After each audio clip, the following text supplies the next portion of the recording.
There are no spoilers for One Piece chapter 1157 this week because it is a break week. So today I decided that we were gonna rank the top 10 strongest individuals from the old generation of One Piece. What do I mean by the old generation, in case anyone doesn't know or understand that? Basically, I mean the time period when people like Garp, Roger, Rox, Harold, when they was dominating and running the 5 C's of One Piece. The reason I decided to make this list, bruh, is because ever since we got information on Xebec, I've seen a lot of people let agenda guide the way they view the story, aka recency bias, aka I will always defend Roger. This ranking, I'm going to be relying on 2 things: the narrative, what people have told us about these individuals, and their feats. Alright, I ain't just gonna be going off of feats, bro, because I feel like everyone just want to be feat, bro.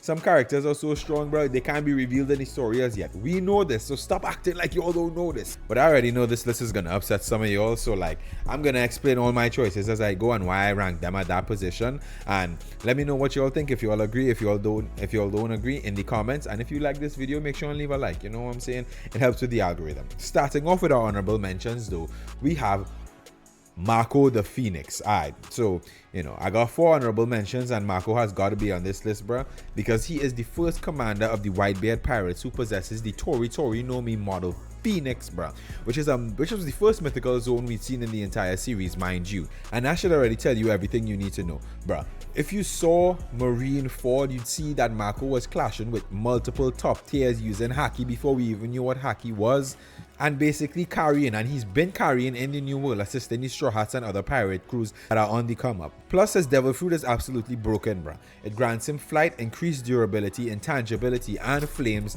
that can heal others. Along with the fact that he has armament and observation Haki, Mako is just another remnant of the old generation who is right at the barrier of being a top tier. Next up, we have Shiki the Golden Lion, and yes, Shiki is in the honorable mentions. Can explain. Basically, we don't know enough about Shiki, bruh. We don't have enough feats or narrative lore. Yes, he was the first person to escape the Great Prison of Impel Down, and he did so by cutting off his legs and replacing them with swords. And yes, he was one of the original members of the Rocks Pirates. Yes, he founded his own crew after they disbanded. And yes, he clashed with Roger and Roger damaged part of his fleet. But like I said, we still have yet to see him appear in the official canon of the One Piece manga, and most of his feats are from Film Z, which is non-canon. So it's like I can't really do much. My hands are tied here, but I'm very sure once we get some lore on Shiki, bruh, he's gonna be in the top 5 of this list, bruh. The last 2 honorable mentions we have are Wang Ji and Kozuki Oden. I put Wang Ji here because he was the former commodore of Pirate Island, and it took Law, Blackbeard, and Kobe teaming up to take this man down. Dash that to the fact that he was a member of the Rocks Pirates, bro, and he sounds pretty tough, I'm not gonna lie. Now we have Oden, who is probably much closer in strength to Mako and Shiki and Wang Ji, because those 2 actually had their own pirate crews. But he was a Conqueror's Haki user. He did not manage to get to the same level of strength as Roger and Whitebeard. We know he did get strong enough to potentially kill Kaido on his own, and that's a tall order, because some people on this list did not want the smoke from Kaido. They was like, he gone, maybe I can visit Wano again now that Kaido is gone. But coming in at number 10, we have Figalan Garling. Now, this is a character who's only recently been introduced in the anime. So for some backstory, he was the supreme leader of the God Knights during the God Valley incident, and the God's Knights are known as the strongest military force in Marie-Joie. If you're reading the manga, bro, and you're seeing what's going on in Elbaf, you know they are not to be messed with, bro. He was one of the central figures fighting during the God Valley incident. Now we know that he's most likely the man who gave Whitebeard the scar that aches when Whitebeard looks at Shanks' face. And without getting into too much of the manga spoilers, bruh, we can only assume that bro has an absolutely busted devil fruit, bruh. Or he's gonna receive one, because spoilers, but he just joined the Gorosei, and we know all of them have insane yokai fruits, so we just have to wait to see what he's gonna have, bro. And him being the front runner, being the father of red-haired Shanks, bro, we can only assume bro has insane haki. And when you put that onto all of his other accolades and the fact that the Holy Knights for some reason just have regeneration powers, we are looking at bro being a true monster. The reason he's at 10 is because he's somehow always absent when people are attacking, or never actually on the field, you know what I'm saying? Right now the Holy Land is being attacked. Where is bro? But anyway, At number 9, we have Charlotte Linlin, aka Big Mom, one of the former emperors of the sea who was defeated by Kid and Law. This woman was a walking disaster, bruh. Let's not forget that at 5 years old, she killed the elder Ja Rule on Elbaf because she was having hunger pangs, bro. Like, her tantrum led to a giant elder being killed, bro. On top of that, she has the Soro Soro no Mi, which allows her to control the soul of herself and others. Her favorite thing to do is use bits of these souls to create homies that fight for her. Most famously, she fights with her homies Zeus, Prometheus, and Napoleon, who are sentient thunder, cloud, fire, and sword in that order. Not to mention, Sis has Conqueror's Haki and she knows the advanced forms of it. This, along with her massively inhuman body, allowed her to become one of the strongest pirates of the seas, controlling a territory completely made out of food, and her pirate crew, which is comprised of mainly her 85 children, 46 sons and 39 daughters that she acquired from her 43 marriages. Jeez, bro, like, I ain't gonna comment on that. But the reason Big Mom is at 9 is because, bruh, she is just a very dangerous, crazy person in my opinion. As far as I can see, it's only due to the fact that she is built so differently, massive and tall and strong, that she became such a great pirate in the first place, bruh. She never really chased much except food and power, because that way she could always do as she pleased. This is exactly what led to her downfall. If she had stayed home, she would have still been alive right now, but nah, she wanted to go to Wano to hunt down Luffy for disrespecting her and join with Kaido. Well, you can join him in the grave too.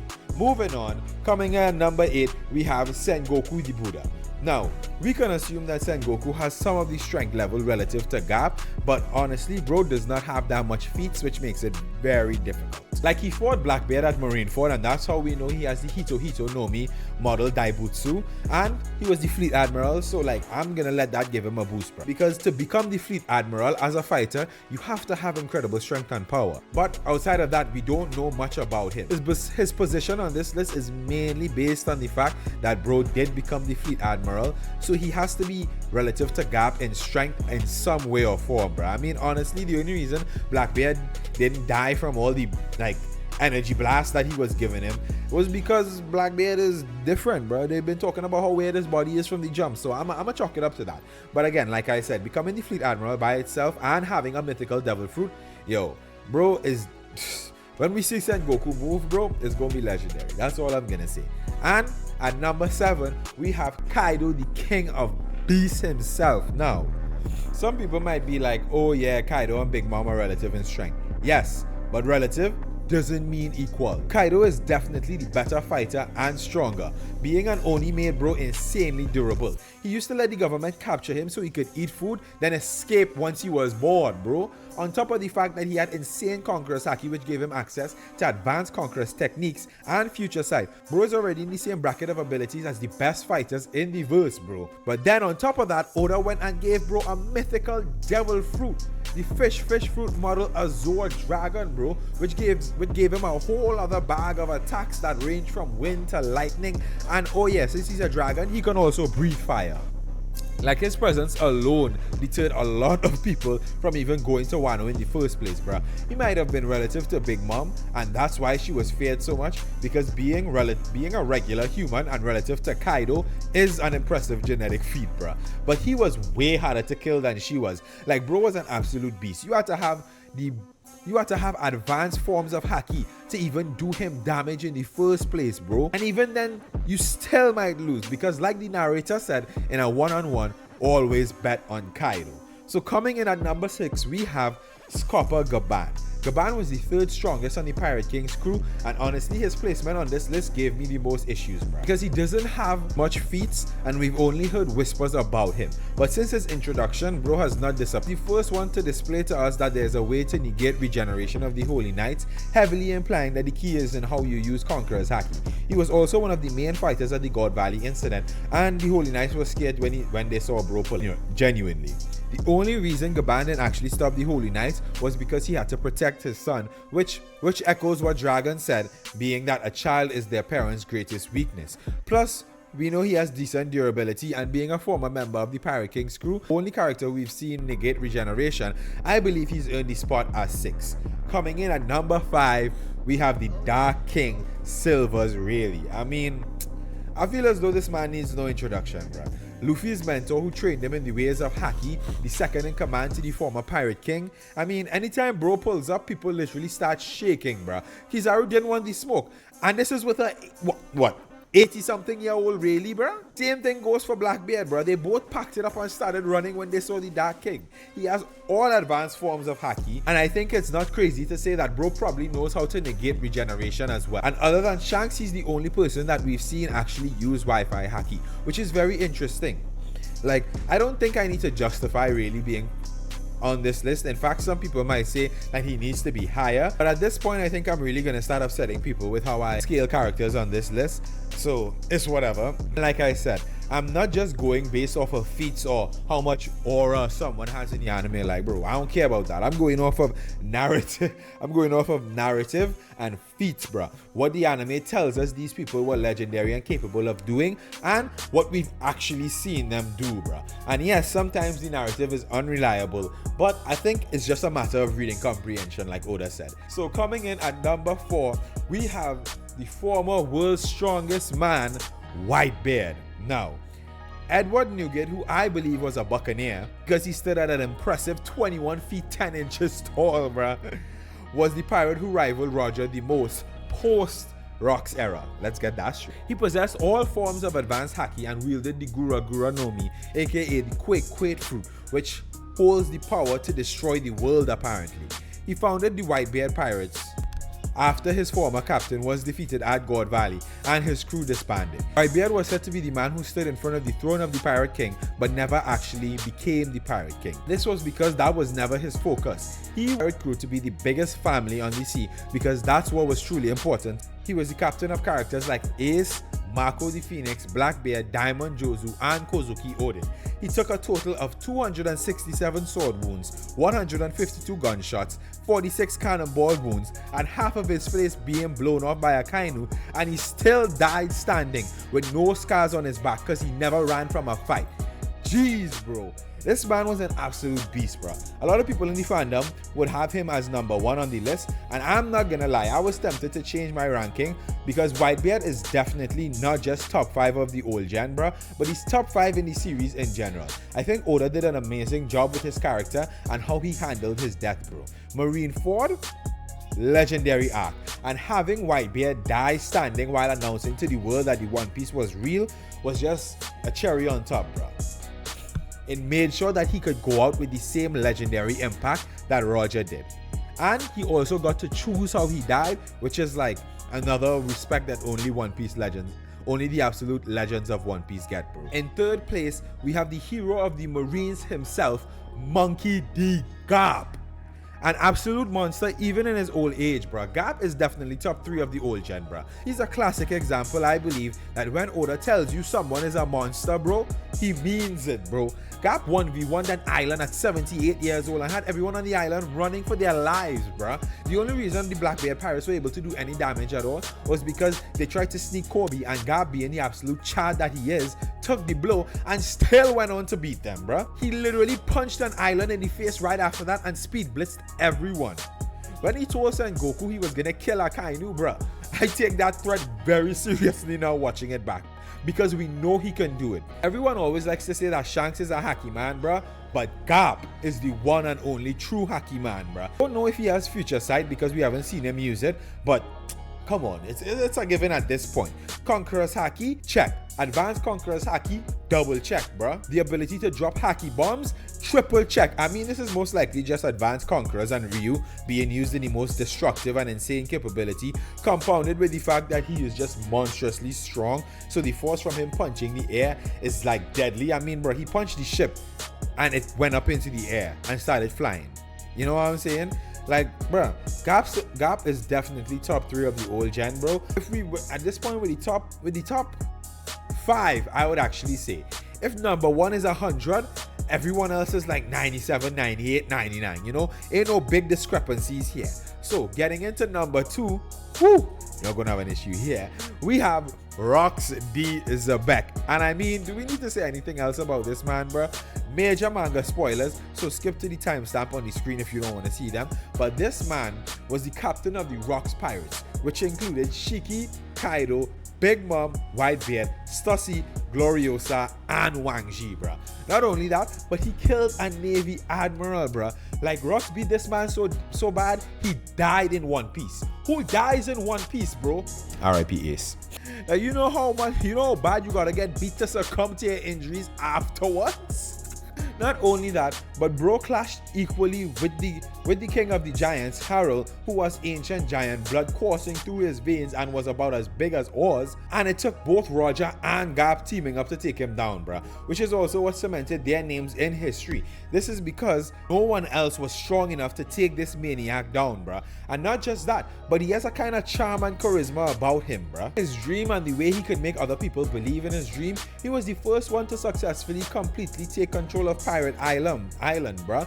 I mean, he is the reason it has the name Pirate Island. He blew the holes in the massive skull before people used to say it was a fish-shaped boulder. And don't, bruh. So please don't let the fact that I put him in second place fool you and make you think that bro wasn't him, because he 100% was, bruh. He would have probably been the pirate regarded as great as the Pirate King. But, you know, unfortunately for Rocks, kid with a straw hat decided one day that he wanted to set out to sea and turn the world upside down.